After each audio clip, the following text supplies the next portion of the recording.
My name is William. It is odd that there is such a thing in your society called a rude awakening.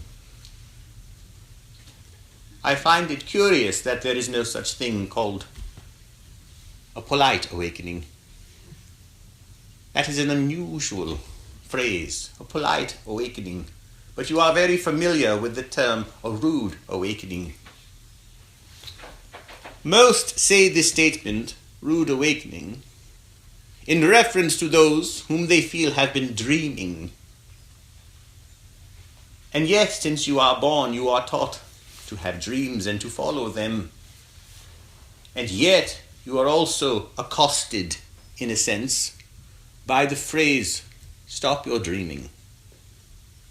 And so the innocence of the child is left confused. Are you to dream or not to dream? What are all of the struggles that you have to, as you say, make these dreams a reality?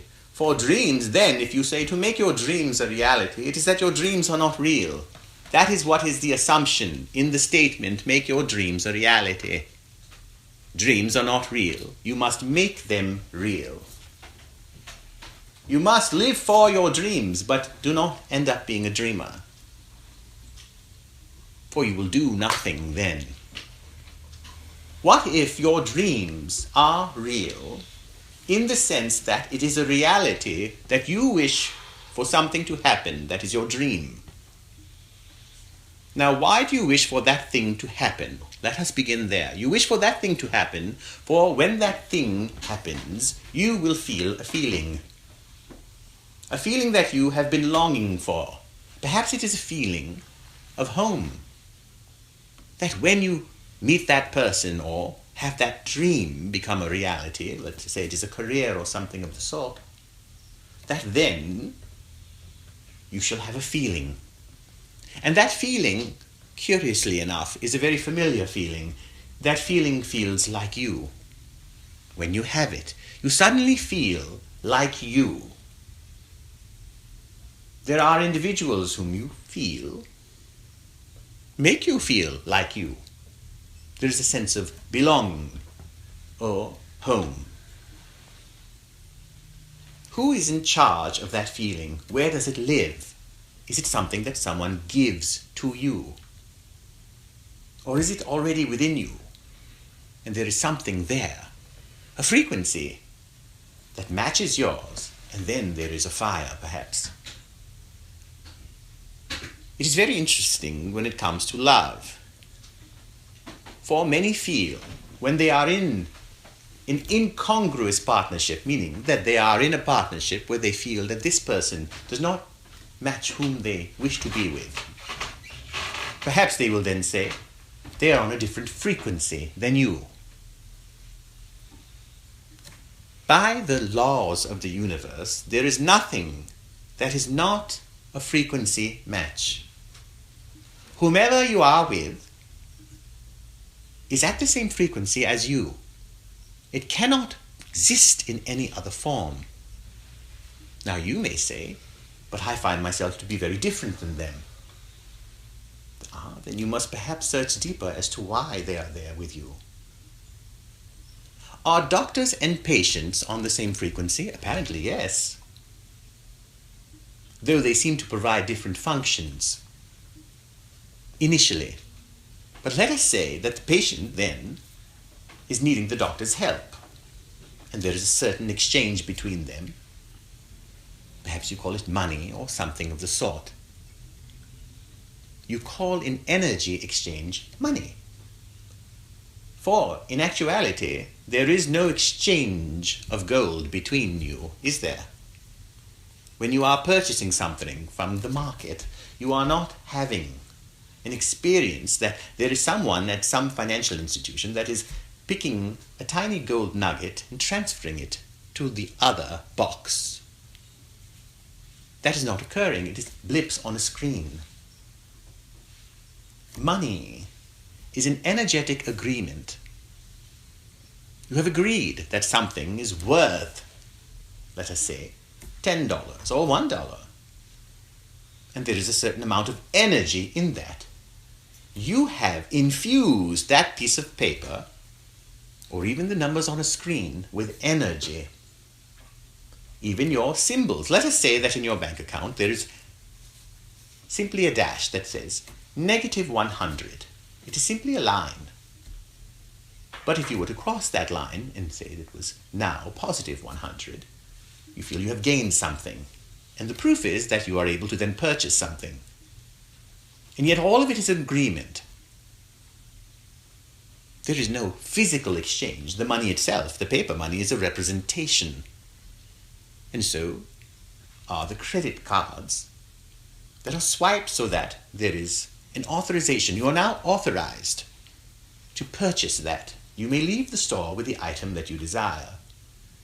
And the store, the establishment, is satisfied that you have met the energy requirement. Let us pause there for a moment. Your world politics are based on the utilization of energy resources, the battle for energy resources.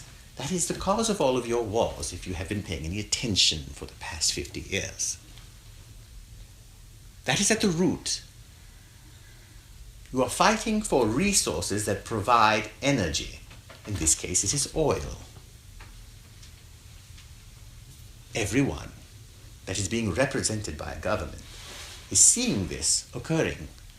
And all of the choices then politically are made. And there are numerous choices and decisions that are made. The current state of affairs in this particular nation are very interesting. For there is a person who is assuming the role of leadership in this country at the present moment, that, if nothing else, is a great activator for all of you. Let us say, in regards to the marches that occurred recently. Look what it took to get millions of women together. And so they got together. And men as well, and children. They began to become activated within themselves. Enough to move their energy. It would not have happened if the other person had won. You see, in the fabric of society, there are things that are being exposed. There are belief systems that have been separating all of you. There are certain leanings towards certain classes of society or ethnicities or religious affiliations. All of them, of course, have everything to do with your energetic war, your war for energy. And it is a very limited source in the earth, by the way. Ultimately, your oil reserves will run out. Then what will all the fighting be for then? Are you fighting for energy? Indeed, you are struggling with energy. For many of the things that you desire are because it will give you more energy. If you were suddenly to have all the things that you desire at this very moment, some of you who are sleepy now would pop up and start dancing. Do you think you are tired? You are tired of the grind of your minds. I was known for a bit of poetry. Good one. The grind of your minds. Perhaps you are struggling with it at this very moment. Trying to grasp it. What are you trying to grasp? Notice that much of the time you are living in the past or the future. You are either thinking about something in the past or worrying about something happening or not happening in the future. And so you then begin to seek out experiences that will bring you to the present moment. For some, these are destructive long-term, and for some, they seek out things that balance them. Mind, body, and spirit, to bring them into the present. Some are thrill seekers. Perhaps they will jump out of a plane. Anything to get them in the moment. And that is why, when you receive something that is wonderful, they call it a present. Being present is a gift. in more ways than one. When you become present to a situation,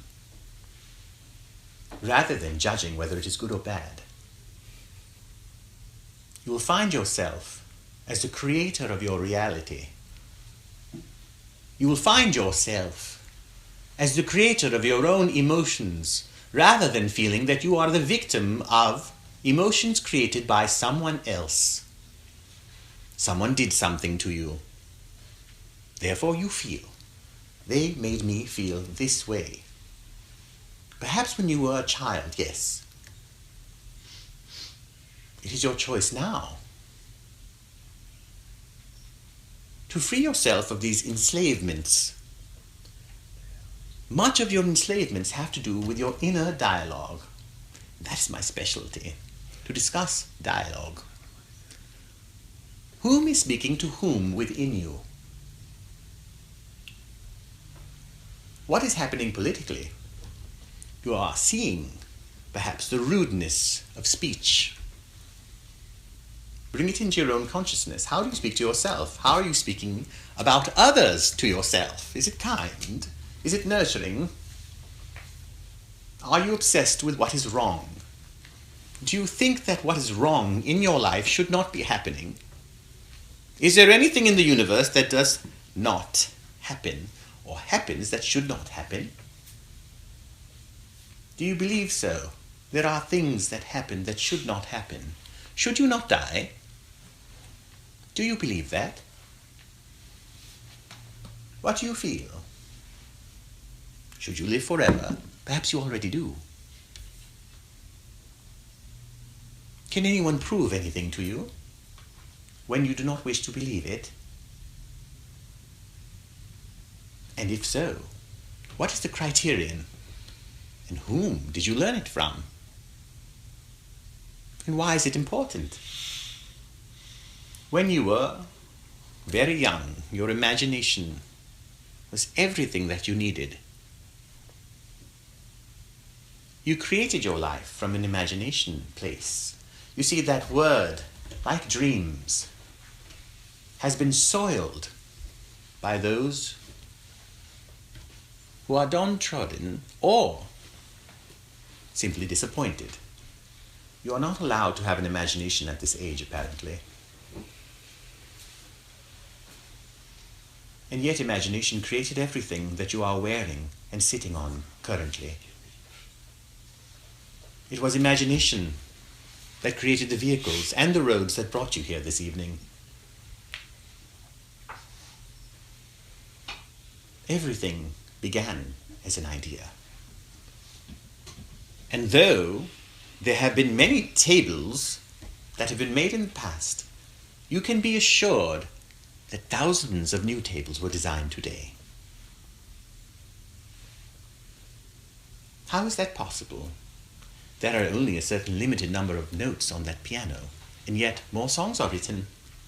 Uniquely distinct compositions are written at this very moment. By the morning time, imagine how many would have been written using those simple notes. If you decide that your being is about your evolution in a wonderful way, imagine what your reality would be like. For even then, a flat tire would be something of interest to you as to why it occurred and what it could give to you.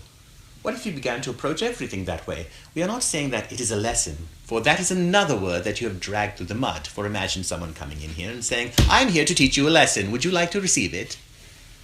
Your initial reaction would be to say, no, thank you very much. I do not wish to get a lesson. And so if you approach everything from your existence, that everything is a lesson, but the word lesson somewhere within you does not resonate very brightly, then you would have a problem indeed. Which brings us back to how you are speaking to yourselves internally. Currently, the dialogue in politics is how you are speaking to each other externally. The words you are using. and what those words reflect in the belief system that is rooted in fear and separation, that you are not all one. And that is a curious word, alone. For its initial meaning was to be all one, then became the word alone. When you are all one, meaning with yourself, in intimate connection with yourself and all that is around you, you are all one. Therefore, you are alone. But now even the word alone has been dragged through the mud. You cannot even be all one. Perhaps you should experiment with that term and be rid of the word alone altogether for some time. Perhaps just say, I'm all one. When you are conversing with someone on your telephones, are you all one at home? That is something to think of. As you begin to ask yourself more important questions, and by important we mean that are in direct correlation to what it is that you are wishing to get. And that is a feeling. Again and again, you are wishing to get a feeling.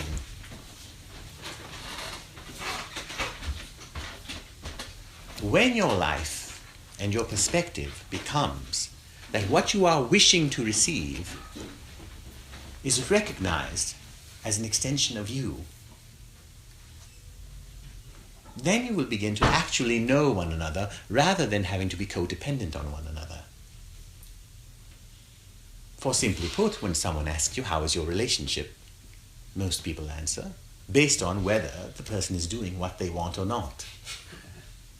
If the person is doing what you want, then your relationship is doing very well, apparently. If they are not doing exactly what you want, when you want, and how you want it, perhaps it is a rocky road in your relationship. You're not in a relationship then. Imagine changing the word relationship to creationship. That you begin to approach it from that perspective. Why would it matter to you to even do such a thing? You would have to get past your concerns about yourself. Notice the concerns about yourself that are filling your minds day to day, morning to night. Even when you think you are worrying about someone else.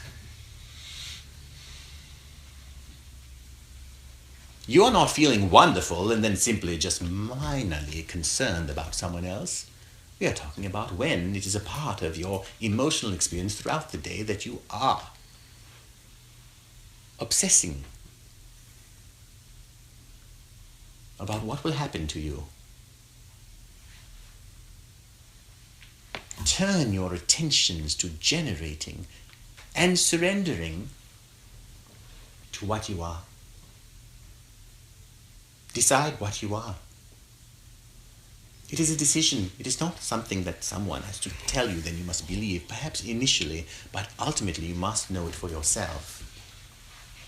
And then it will reflect in all that you do and all that comes back to you. It does not matter what it is, whether it is a thunderstorm or it is a beautiful sunny day, as you call it.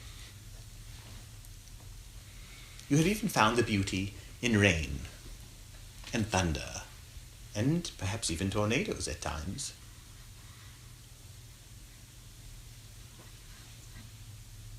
What binds all of you is nature. We suggest, when you are feeling imbalanced, to return to what we refer to as nature, as the natural world of trees and grass. Of course, everything is nature. You are nature. But sometimes there is time that you must take for yourself to be amongst the physical nature. To ground you again, to breathe it in, to be with the animals and the trees and the birds. To eat simply for a time. To breathe deeply. Perhaps you should all take a deep breath now and relax your shoulders, your minds. It is for yourself. You are creating the stories of your life. Whatever it is that you are passing through currently, is as important as the wonderful times. It is as important and as resonant. Do not just wish for these times to be over. Begin to know yourself here. Bless you.